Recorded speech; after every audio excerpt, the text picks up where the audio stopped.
হাই everyone, এয়া দেখিছেনে আজি ৰাতিপুৱা একদম বতৰটো মানে দি আছে গৰম গৰম ইডলি আৰু সাম্বাৰ লগতে নাৰিকলৰ চাটনি বনালোঁ। আহক তেনেহ'লে ভিডিঅ'টো আৰম্ভ কৰোঁ। এয়া এটা প্ৰেছাৰ কুকাৰত পানী অলপ গৰম হ'বলৈ দিছোঁ আৰু এয়া ইডলি ষ্টেণ্ডডালত অলপ বাটাৰ সানি লৈছোঁ দেই।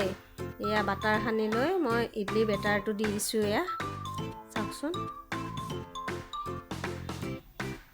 এইখিনি মই ইডলি বেটাৰখিনি অলপমান সময় মানে 5-10 মিনিটমান পানী দি ফিটি থৈ দিছিলোঁ। থোৱাৰ পিছত এয়া দিছোঁ ধুনীয়াকৈ এটা এটাকৈ এতিয়া দি যাম মই। এয়া দেখিছেনে, ইয়াত চুজি আৰু চাউলৰ গুড়ি আছে। আপোনালোকে যিয়েদি বনাব বিচাৰে, চুজি দি বনালেও হয়, চাউল দি বনালেও হয়, নাৰিকলো দি দিব পাৰে। মই খালি চুজি আৰু চাউল দিছোঁ আৰু ষ্টেণ্ডডালত এনেকৈ ধুনীয়াকৈ দি দিলোঁ। তলত এটুকু নেমু দি দিছোঁ দেই, প্ৰেছাৰ কুকাৰটো দাগ নালাগিবৰ কাৰণে। আৰু এয়া 15 মিনিটৰ পিছত কি ধুনীয়া হৈছে দেখিছেনে, চাওকচোন কি চফ্ট একদম, মানে গৰমে গৰমে খাবলৈ বহুত ধুনীয়া দেখিছে, একদম স্পঞ্জৰ নিচিনা হৈ গৈছে। অলপ ইনো দিলে আৰু ধুনীয়াকৈ ফুলে, কিন্তু মানে মই দিয়া নাই আৰু লগে লগে খামেই যেতিয়া। আজি ছোৱালীজনীও স্কুল বন্ধ দিছে বানপানী হোৱাৰ কাৰণে।